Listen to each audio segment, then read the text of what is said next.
Hello, in front of me I've got POCO F4. In this video I'll show you how to use Google Assistant on lock screen.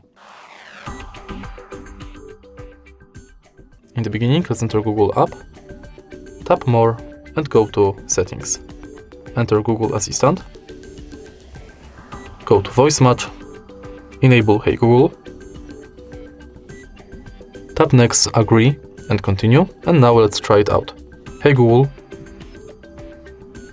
Now that we are sure it's working, let's go back and enter lock screen.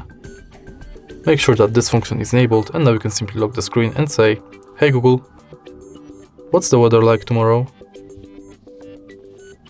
There will be scattered showers, with a high of 21 and a low of 14. And that's it. If you find this video helpful, please leave like, comment and subscribe.